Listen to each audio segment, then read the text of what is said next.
पत्रकार की कलम और अखबार की स्याही में इतनी ताकत होती है कि वो दुनिया को बदल सकती है। नमस्कार, मैं हूं आपके साथ प्रीति सिंह और आप देख रहे हैं चाय पर चकल्लस। जी हां, हम आपके लिए खास कार्यक्रम लेकर आए हैं मीडिया के विभिन्न मुद्दों पर विचार विमर्श करने के लिए, क्योंकि आज की पत्रकारिता पूरी तरीके से बदल चुकी है और जरूरत है कुछ ऐसे लोगों की जो एथिक्स के साथ आए, रिसर्च के साथ आए। और इस पर चर्चा करने के लिए हमारे साथ हैं डॉक्टर नीरज करण सिंह। सर, आपका बहुत बहुत स्वागत है हमारे इस कार्यक्रम में। बहुत बहुत धन्यवाद आपका, शुक्रिया। सर, जैसे कि आज के समय में हम मीडिया को देखते हैं तो मीडिया का रुख एकदम बदल चुका है। अगर हम स्वतंत्रता से पूर्व की पत्रकारिता की बात करें तो पत्रकारिता ने एक अलख जगाने का काम किया है, लेकिन आज की पत्रकारिता सिर्फ हमें नेगेटिव कर रही है। तो इस पर आपका क्या कहना है? देखिए, जब हम भारत में पत्रकारिता की बात करते हैं प्रीति जी, दो तरह की पत्रकारिता आपको देखने की मिलेगी। एक है स्वतंत्रता से पहले, जो आपका सवाल है। एक मैं और मानता हूं जो है नई मीडिया के बाद की, और अभी जो पेंडेमिक का जो वक्त चल रहा है, एक पत्रकारिता को आप इस दौर में भी देखेंगे तो आप पाएंगे कि कुछ एक बड़ा डिफरेंस नजर आता है। आजादी से पहले की जो पत्रकारिता थी उसका एकमात्र लक्ष्य था, एकमात्र फोकस था, वो थी आजादी। किसी भी तरीके से जनचेतना और मन चेतना कर देश को आजाद करने के लिए कार्य करना, क्रांतिकारी कार्य लेखन करना, और साथ साथ में लोगों में जनचेतना और मन चेतना का एक तत्व रोपित करना, ताकि वे सभी राष्ट्रीय आंदोलन, आजादी के आंदोलन में बढ़ चढ़कर हिस्सा ले सकें। तमाम जितने समाचार पत्र उस वक्त में आए, जितने मीडिया संस्थान उस वक्त में शुरू हुए, जितने संपादकों ने, लेखकों ने, जितने बड़े पत्रकारों ने उस वक्त समाचार पत्रों को शुरू किया, उसका एकमात्र उद्देश्य था, वो था आज़ादी, देश की आज़ादी।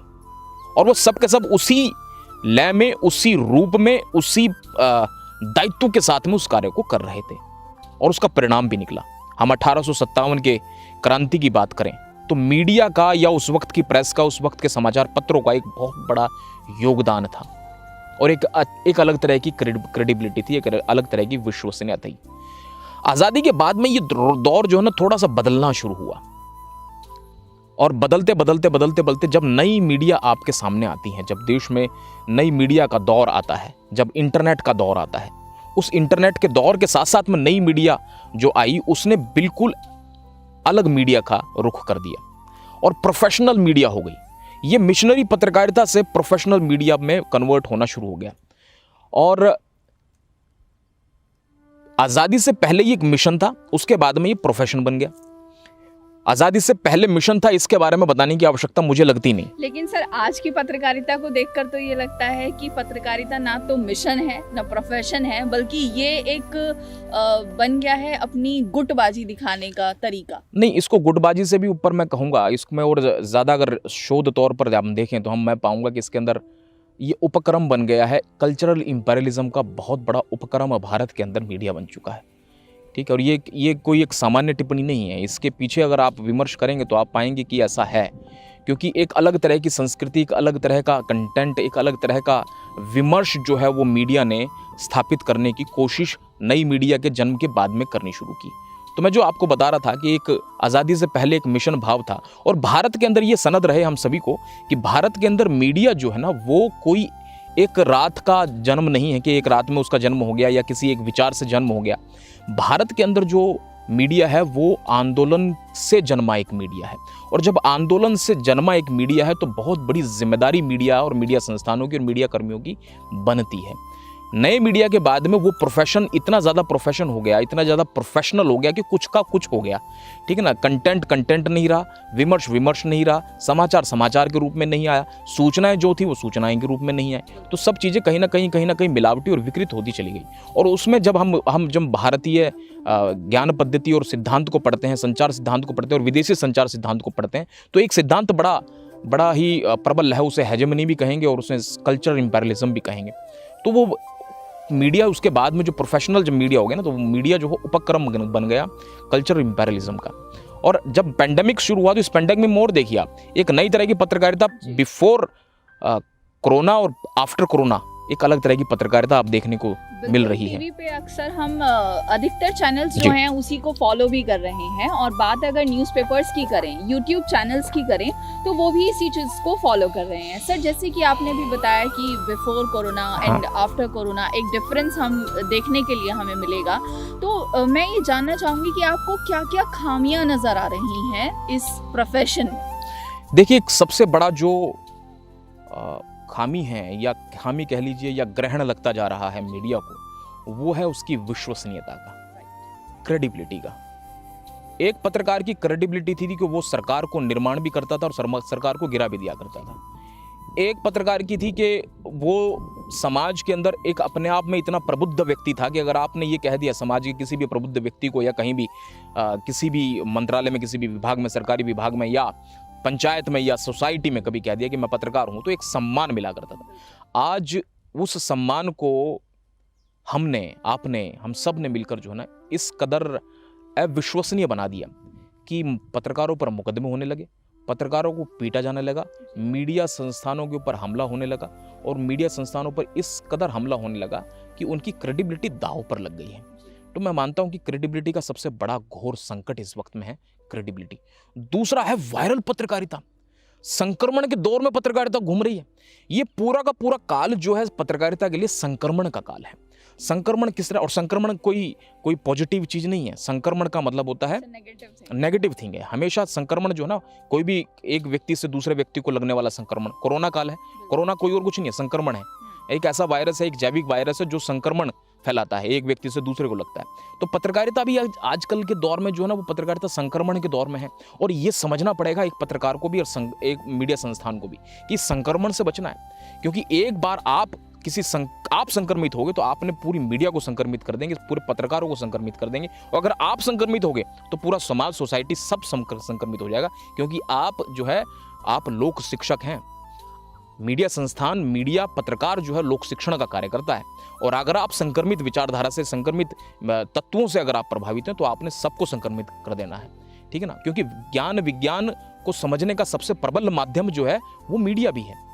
तो दूसरा है वायरल जो पत्रकारिता हो रही है, कि एक वायरल है और वीडियो वायरल हो गया, संदेश वायरल हो गया, उसके ऊपर आप पूरा का पूरा बुलेटिन कर दे रहे हैं, उसके ऊपर पूरा का पूरा जो है प्राइम टाइम उसके ऊपर निछावर कर दिया वायरल पत्रकारिता के नाम पर। हम ये कहें कि क्वेश्चन मार्क की पत्रकारिता शुरू हो गई है ना, तो कहीं पर आपको एथिक्स देखने के लिए मिलते हैं, ना कहीं रिसर्च देखने के लिए मिलती है, और टीवी पर हेडलाइंस चला दी जाती हैं जिनको क्वेश्चन मार्क के साथ दिखा दिया जाता है। हाँ। तो मतलब आज के समय में एथिक्स जो है और रिसर्च जो है वो हमें देखने के लिए नहीं मिलती है। जैसे हम यूट्यूब चैनल्स देखते हैं, आज के समय में हर कोई यूट्यूब चैनल स्टार्ट करके अपने आप को पत्रकार समझ रहा है, बट ये सारी चीजें हमारी सोसाइटी के लिए भी गलत है। बिल्कुल गलत है। नीम हकीम खतराए जान वाला मामला है।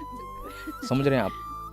अब अगर आपको अच्छी मेडिसिन का ज्ञान नहीं होगा, आपको शल्य चिकित्सा नहीं आती, लेकिन आप शल्य चिकित्सक हैं, तो क्या करेंगे? जब आप किसी की चिकित्सा कर रहे होंगे, शल्य चिकित्सा कर रहे होंगे, तो अंदर रुमाल छोड़ देंगे, कैंची छोड़ देंगे। ठीक है ना? अगर आप अच्छे कलाकार नहीं हैं, अच्छे चित्रकार नहीं हैं, तो सूरज को काला बना देंगे। और अगर आप अच्छे पत्रकार नहीं हैं, तो समाज को विकृत कर देंगे आप विचारधारा से, अपनी लेखनी से। ये इतना बड़ा डिफरेंस है।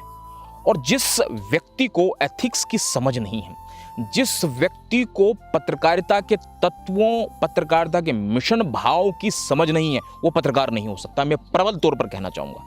पत्रकार कौन है? पत्रकार वो व्यक्ति है, सबसे पहले तो पत्रकार वो व्यक्ति है जो जिसने प्रशिक्षण लिया हुआ है। लेकिन आज के समय में हम मीडिया में बहुत सारे ऐसे लोगों को देखते हैं जिनके पास डिग्री नहीं है, जिन्होंने इसमें मतलब शिक्षा ही ग्रहण नहीं की, लेकिन फिर भी वो अपने आप को मानते हैं कि वो बहुत बड़े पत्रकार हैं। डॉक्टर से जोड़कर देखेंगी तो एक झोलाछाप डॉक्टर का मतलब है जिसके पास में डिग्री नहीं है। तो आज अगर उसको पत्रकार के तौर पर देखा जाए तो झोलाछाप पत्रकार वो है जिसके पास में डिग्री नहीं है। और डिग्री होना जो है ना, वो इसलिए जरूरी है कि ताकि आपको एथिक्स, मीडिया लॉज, मीडिया के सिद्धांत, मीडिया के व्यवहार, मीडिया के तत्वों, समाचार के तत्वों, सिद्धांत जितने भी हो सकते हैं, वो मॉडल क्या हो सकते हैं, उन मॉडल्स की जानकारी, आपको उसके एथिक्स की जानकारी, आपको उसके मिशन भाव की जानकारी। और जब तक वो आपके अंदर वो संस्कार पत्रकारिता के रोपित नहीं होंगे, आप वो पत्रकारिता नहीं करेंगे। मतलब कोई भी व्यक्ति पत्रकार हो जाएगा। यूट्यूब पर आपने जो है कोई चैनल चला दिया, वो पत्रकार हो गया। क्या आपने कोई एक न्यूज़ पोर्टल चला दिया, क्या आप पत्रकार हो गए? ऐसा नहीं है। होना क्या चाहिए? जिस तरह से हमारी अलग अलग विषयों को चलाने वाली, अलग अलग स्ट्रीम को चलाने वाली काउंसिल्स हैं। आप बगैर मेडिकल काउंसिल के बगैर आप चिकित्सा की शिक्षा नहीं प्रतिपादित कर सकते। डेंटल काउंसिल के बगैर आप डेंटल की प्रैक्टिस नहीं कर सकते। नर्सिंग काउंसिल के बगैर आप ऐसा शिक्षण संस्थान नर्सिंग का नहीं चला सकते। फार्मेसी काउंसिल के बगैर आप फार्मेसी की शिक्षा नहीं दे सकते। बार काउंसिल के बगैर आप जो है कानून की शिक्षा नहीं दे सकते। मैं मानता हूं कि पत्रकारिता की शिक्षा भी बगैर प्रेस काउंसिल की अनुमति और उसके सिलेबस के बगैर नहीं दी जानी चाहिए। और उसके बाद भी ग्रेजुएशन करने के बाद में एक रजिस्ट्रेशन होना चाहिए। एक रजिस्ट्रेशन बहुत आवश्यक है। अगर आप रजिस्टर्ड पत्रकार हैं तो तभी आप भारत में पत्रकारिता के लिए योग्य होने चाहिए, क्योंकि आज जो है सबसे ज्यादा खतरनाक काम कोई कर रहा है और कल्चरल इंपेरियलिज्म और क्या कहें उल्टवादी नैरेटिव का जो सबसे ज्यादा बड़ा तत्व बनता जा रहा है, माध्यम बनता जा रहा है, वो पत्रकार हैं जिन्हें एथिक्स की जानकारी नहीं है। ठीक है, उन पत्रकारों को मैं ये नहीं कहता कि उन पत्रकारों का रोजगार छीन लीजिए, उनको सेग्रीगेट करने की आवश्यकता है कि ये जो है ये मानिंद पत्रकार हैं। ये पत्रकार वे लोग हैं जो पत्रकारिता के तमाम जो सोपान हैं उनमें सिद्धहस्त हैं, और ये पत्रकार दूसरे तरह के पत्रकार, उनका रजिस्ट्रेशन होना चाहिए। मैं मानता हूँ रजिस्ट्रेशन होना बहुत ज़रूरी है, क्योंकि ये बहुत अहम काम है। किसी भी व्यक्ति का निर्माण प्रीति जी 3 संस्थाओं से होता है, मैं मानता हूँ। एक तो परिवार अपने आप में एक संस्था है जो किसी एक व्यक्ति के चरित्र और व्यक्तित्व का निर्माण करता है। दूसरा है शिक्षण संस्थान जो उस परिवार में दिए गए संस्कारों को और ज़्यादा विस्तार देता है, एक्सटेंशन करता है। और तीसरा एक और है, वो है उस देश उस समाज का मीडिया, प्रेस, जो समाज के निर्माण में अहम भूमिका अदा करता है। और अगर वो विकृत है तो वो सबको विकृत कर देगा। ये बिल्कुल ऐसा है कि चाइना के जो डिस्टर्बेंस भारत के अंदर हो रहा है, भारत की मिलिट्री के साथ में जो डिस्टर्बेंस हो रहा है, उसमें प्रतीकात्मक एक तस्वीर चला रहे हैं आप, लेकिन ऊपर एक छोटा सा लिख दिया आपने प्रतीकात्मक है।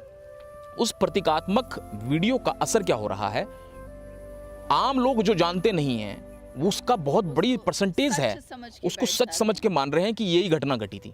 ठीक है, ये क्या हो गया, हाइपोथेटिकल विजुअल के ऊपर आप खेल रहे हैं ना। हाइपोथेटिकल होगी ना, ये बता देना कि भाई जो है चाइना से अगर वॉर होगी तो ये ऐसा कर देंगे, हम वैसा कर देंगे। वो ठीक है, प्रोपोगेंडा, एक युद्ध प्रोपोगेंडा हो सकता है और उसमें ज़रूरी है कि दूसरे के ऊपर दबाव बनाया जाए, लेकिन अगर वो रियल में है तो बड़ा खतरनाक है। ठीक है ना, उसको समझिए कि वो कितना खतरनाक हो सकता है कि हमारे पास में ये भी है, हमारे पास में ये, और हमने यहाँ पर तैनात कर दिए, हमने मिलिट्री यहाँ पर तैनात कर दी, हमने ये कर दिया है। तमाम चीज़ों की जानकारी आपने पहले से पहले जो है ना वो दे दी है। ये बिल्कुल वैसा है जैसे मुंबई में जब वो बम ब्लास्ट की कसाब ने जब हमला किया और उसके हाँ ठीक है ना, होटल ताज के ऊपर हमला हुआ, उस वक्त में लाइव दिखाना शुरू कर दिया मीडिया संस्थानों ने, और इस कदर लाइव दिखलाया है कि उसके जो आका थे, जो पाकिस्तान में बैठे, वो उनको घर बैठे पूरी इन्फॉर्मेशन मिल रही थी कि क्या करना, और वो अपनी कार्य योजना उसी तरीके से बदल रहे थे। तो मीडिया संस्थान जो है ना, अगर ऐसा करने लगेगा तो और क्या रह जाएगा। ठीक है ना, तो ये समझना पड़ेगा कि हमें राष्ट्रीय भाव को समझना पड़ेगा। मैं आपको पुरजोर तौर पर इस बात को कह रहा हूँ, जितने भी लोग हमारे इस कार्यक्रम को देख रहे हैं, मैं पुरजोर तौर पर इस बात को कहूँगा कि पत्रकार का एक ही भाव होना चाहिए, वो राष्ट्रीय भाव है। एक ही दायित्व होना चाहिए, वो राष्ट्रीय दायित्व है। यही भाव के साथ में आपको बढ़ना पड़ेगा और आपको फेक कंटेंट से बचना पड़ेगा। न्यूज़ कभी भी फेक नहीं हो सकती, कंटेंट फेक है। फेक विचार से बचना पड़ेगा, फेक जहन से बचना पड़ेगा, फेक इंफॉर्मेशन से बचना पड़ेगा, और पत्रकार को राष्ट्रीय भाव से जोड़ना पड़ेगा। अगर वो उल्टवादी सोच से ग्रसित है, ये बड़ी खतरनाक हो सकती है। वो उल्टवादी नैरेटिव पेश कर रहा है, ये बड़ा खतरनाक हो सकता है, राष्ट्रीय नैरेटिव। अब आप देखिए ना कि नैरेटिव की जब हम बात करते हैं तो मीडिया का एक काम होता है लोगों को इन्फॉर्म करना, उनको एक पॉजिटिव न्यूज़ उन तक पहुंचाना। लेकिन कोरोना के टाइम में जब हम टीवी देखते हैं तो एक बार को तो डर लगने लगा था टीवी को देखते हुए, क्योंकि पॉजिटिव न्यूज़ दिखाई नहीं जा रही थी। आज के समय में जब हम कोरोना से उबरने की कोशिश कर रहे हैं तो ज़रूरी है मीडिया कुछ ऐसी खबरों को दिखाएं कि लोग एंग्जाइटी से बाहर आए, डिप्रेशन से बाहर आए, क्योंकि सोसाइटी को एक अच्छा रूप देने के लिए मीडिया ही वो एक साधन बन सकता है जो लोगों के चरित्र को भी उभार सकता है और उनको एक अच्छा जीवन भी दे सकता है। तो जैसे आज के समय में जो स्टूडेंट्स हैं, जी। बहुत सारे मीडिया चैनल्स भी ऐसे हैं, बहुत सारे मीडिया इंस्टीट्यूट ऐसे हैं जो बच्चों को वो इन्फॉर्मेशन इम्पार्ट ही नहीं कर रहे हैं, जो बहुत ज़रूरी भी है। तो मैं आपसे ये जानना चाहूँगी कि स्वामी विवेकानंद सुभारती यूनिवर्सिटी में जो मीडिया कॉलेज है वो किस तरीके से एथिक्स एंड रिस्पॉन्सिबिलिटीज़ को स्टूडेंट्स के अंदर इम्पार्ट कर रहा है। देखिए, जैसा मैं आपको कह रहा था कि मिशन भाव से की गई पत्रकारिता की आज के दौर में बड़ी महत्वपूर्ण भूमिका है और बहुत आवश्यक है। आज संक्रमण की पत्रकारिता है। आज अगर नहीं संभले तो फिर उसके बाद में संभल नहीं पाएंगे। एक अंतर्द्वंद आप मीडिया संस्थानों के बीच में देख रहे होंगे। वो उसकी तारीफ कर रहा है तो वो उसको गिरा रहा है, गिराने का काम कर रहा है। पक्ष और विपक्ष की पत्रकारिता होती, कभी भी पक्ष विपक्ष की पत्रकारिता नहीं होनी चाहिए, ठीक है ना। उसका एक ही पक्ष होना चाहिए और वो है लोक पक्ष, ठीक है। वो लोक पक्ष गौण हो गया है, और जब लोक पक्ष गौण होता है तो क्या होता है, फिर वो धन पक्ष पर ज़्यादा ध्यान होता है, टीआरपी पक्ष पर ध्यान ज़्यादा होता है। आपने जितने भी टीआरपी बेस्ड होगी, और टीआरपी भी फेक है, देखिए ना आप, है ना। जितने भी आपने मसले देखे होंगे इस वक्त में वो टीआरपी भी फेक होगी, उस पर भी सवाल खड़े हो गए हैं, ठीक है ना। तो किस और जा रहे थे, किसके पिछलग्गू हो गए थे हम। वो पिछलग्गू होना बड़ा खतरनाक है। मतलब सोनम गुप्ता बेवफा है, एक सोशल मीडिया पर ऐसा एक किसी ने चला दिया और उसके बाद में आपने जो है ये कहना शुरू कर दिया कि सोनम गुप्ता बेवफा है। एक आपने देखा होगा राम रहीम के मामले में एक फोटोग्राफ वायरल हुई, उसमें एक लेडी जो है वो सामने बिल्कुल सबसे आगे चल रही है, पीछे पूरी फोर्स है। उसको कहा गया कि ये वो रेप विक्टिम है जिसने राम रहीम को अरेस्ट करवाया है, जबकि सच्चाई ये थी कि वो वहाँ की पंजाब की सीनियर पुलिस ऑफिसर थी, ठीक है, जिसे आपने रेप विक्टिम दिखा दिया। मीडिया संस्थानों ने किया, जैसा कोई पॉइंट नहीं रहा, ठीक है। जब ये बात हुई कि हाँ देखिए ना, वो घटना परख हो गई ना, समस्या परख नहीं है। घटना होगी तो पत्रकार सक्रिय हो जाएंगे, लेकिन समस्या जो है उसके ऊपर पत्रकारिता नहीं हो रही है। घटना परख और समस्या परख दो तरह की पत्रकारिता, और आवश्यकता किसकी है, समस्या परख पत्रकारिता की आवश्यकता, घटना परख आवश्यकता नहीं है। वो तो इन्फॉर्मेशन का एक माध्यम हो सकती है कि आपने सूचना दे दी, लेकिन जब समस्या के ऊपर आप जब पत्रकारिता करते हैं तब बदलाव होता है, और बदलाव की आवश्यकता है। ऐसे बात लिखे जाने की आवश्यकता जो दिमाग के जहन को बदल दे और उसमें एक ही बात रोपित कर दे, वो है राष्ट्रीय हित, देश हित, राष्ट्रवादी सोच, ठीक है ना। मेरा वजूद, आपका वजूद सिर्फ इसलिए है कि हम भारत के वासी हैं, ठीक है ना। मैं बाद में नीरज हूँ, मैं बाद में एक शिक्षक हूँ, लेकिन सबसे पहले भारतवासी, है ना, हिंदुस्तान में रहने वाला एक आम आदमी हूँ, एक व्यक्ति हूँ, ठीक है ना। सबसे पहले ये भाव होना चाहिए, एक पत्रकार के अंदर ये भाव होना चाहिए कि मैं देश का, भारत का पत्रकार हूँ, और भारत को रिप्रेजेंट करने का काम होना चाहिए। हर बार जब वो कुछ लिखे तो क्रांति लिखे, हर बार वो जब लिखे तो देश लिखे, हर बार जब वो लिखे तो राष्ट्रीयता लिखे, और हर बार जब वो लिखे तो देश हित, राष्ट्र हित, समाज हित, व्यक्ति हित लिखे। यही बात हम सब अपने मीडिया संस्थान में विद्यार्थियों को समझाते हैं, और इसी तरह का पूरा कोर्स करिकुला है, इसी तरह का पूरे जो करिकुला के साथ में पूरा का पूरा जो थिएटर ग्रुप और फिल्म ग्रुप और फिल्म क्लब, थिएटर क्लब, जितने भी क्लब बनाए गए हैं इसी नज़रिए से बनाए गए, और उसमें सब में ये होता है हर सोमवार को हम राष्ट्र निर्माण ऐसी पत्रकारिता का एक शपथ लेते हैं जो बच्चों में इस दायित्व बोध के साथ में आगे बढ़ने की समझ देती है कि आपको जब कलम उठानी है तो सबसे पहले देश को देखना है, व्यक्ति को देखना है, समाज को देखना है, ठीक, और इस तरीके से उसका इस्तेमाल करना है ताकि निर्माण हो सके, विघटन नहीं। बिल्कुल जी। तो आज के समय में निर्माण की पत्रकारिता की ज़रूरत है, विघटन की पत्रकारिता की आवश्यकता नहीं है। और अगर आप एक अच्छा पत्रकार बनना चाहते हैं, एक अच्छा वक्ता बनना चाहते हैं, तो उसके लिए ज़रूरी है कि आप रिसर्च करें, थोड़ा सा पढ़ें। क्यों सर, सही कह रही हूँ ना मैं? बगैर पढ़े, देखिए सब समस्या यही है जी।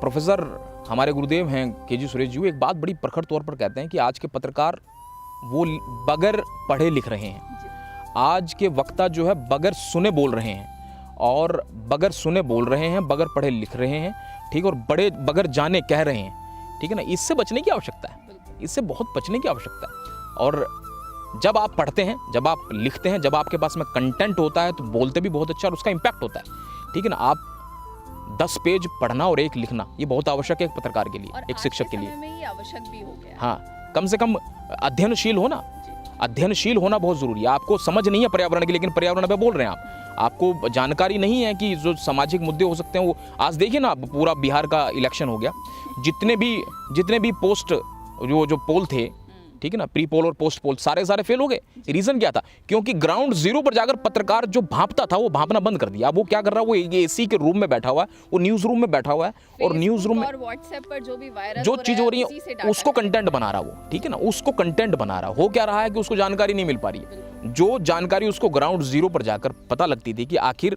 रुझान किधर को है, वो रुझान ही नहीं पता लग पा रहा है, ठीक है ना। वो क्या हो गया, उसने एक एजेंसी हायर कर ली, और एजेंसी हायर कर ली, वो एजेंसी जाकर किसी तरीके से कोई एक क्वेश्चनर तैयार करवाती है, वो जाकर लोगों से भरवाती है। कितने लोग उसको सही भर रहे होंगे, एक स्कॉलर के तौर पर मैं बोल रहा हूँ, एक रिसर्चर के तौर पर बोल रहा हूँ, कितने लोग उसको सही भर रहे होंगे, कितने लोग सही जानकारी दे रहे होंगे, ठीक है ना। अच्छा, वो जो कर रहे हैं वो पत्रकार नहीं है, मुझे मालूम है कि वो किस तरह से होता है, ठीक है ना। किसी भी आदमी को पकड़कर उसके बाद में दे दिया जाता है, किसी का इंटरव्यू करते हैं या नहीं करते हैं वो अलग बात है, लेकिन एक सामान्य व्यक्ति को जो है क्वेश्चनर लेकर भेज दिया जाता है, वो किसी और को क्वेश्चनर देता अपने उस इलाके के, वो जाकर वो 4-5 लोगों से क्वेश्चनर भरवाता है, उसके बाद में रुझान पता करते हैं। आज वो फेल हो गया, ठीक है ना। वो कयास की पत्रकारिता है कि ये होने जा रहा है, ये कयास की पत्रकारिता से रुकना पड़ेगा। कभी कयास की पत्रकारिता नहीं रही है, काल्पनिक पत्रकारिता कभी नहीं रही, और जब काल्पनिक पत्रकारिता हुई है ये खतरनाक है, इस दौर से बदलना पड़ेगा, इससे बचना पड़ेगा, बदलना पड़ेगा। और यही चीज़ों से हम रोकते हैं, अपने संस्थान में विद्यार्थियों को बताते हैं कि काल्पनिक पत्रकारिता नहीं होनी चाहिए, क्वेश्चन मार्क की पत्रकारिता नहीं होनी चाहिए, है ना। वो इसके अलावा भी जो कई अलग तरह की पत्रकारिता है वो पत्रकारिता नहीं हो, वायरल पत्रकारिता नहीं होनी चाहिए, ठीक है। और संक्रमण की पत्रकारिता, किसी की वकालत वाली पत्रकारिता नहीं होनी चाहिए, रियलिस्टिक तथ्यपरक पत्रकारिता होनी चाहिए, है ना। अगर तथ्यपरक शिक्षा हम बच्चों को देंगे और तथ्यपरक जो जर्नलिज्म है उसको बच्चे फॉलो करेंगे, तो मुझे लगता है कि हमारी सोसाइटी जो विघटन की तरफ जा रही थी वो कहीं ना कहीं एक निर्माण की तरफ जाएगी, और हमारा देश जो अभी डेवलपिंग कंट्री है वो डेवलप्ड भी हो पाएगा। इसलिए कह रहा हूँ कि पत्रकारिता का बहुत बड़ा दायित्व है, ठीक है ना। एक दबाव बनाने के लिए, अंतर्राष्ट्रीय दबाव बनाने के लिए, व्यक्ति दबाव बनाने के लिए, समाज के निर्माण में, व्यक्ति के निर्माण में, और जब जिस समाज को समझना हो उसमें किस तरह की सूचना प्रभावित है, किस तरह का सूचना इन्फॉर्मेशन है, इन्फॉर्मेशन फ्लो कैसा है, किसी समाज को समझना हो तो वहाँ की इन्फॉर्मेशन को समझना शुरू कर लीजिए। और जैसा मीडिया संस्थान, जैसा प्रेस कंटेंट इम्पार्ट करेगी वैसा सोसाइटी बन जाएगी। आज आप जो है देश की बात करना शुरू कर दीजिए तो सारे देशभक्त हो जाएंगे। आज आप विघटन की बात करना शुरू कर दीजिए, आज सबके सब विघटित हो जाएंगे, ठीक है ना। आज आप जो है ना यूनिटी की बात करना शुरू कर दीजिए, सबके सब यूनाइट हो जाएंगे। आज आप बांटने की बात करना शुरू कर दीजिए, आज सबके सब बट जाएंगे।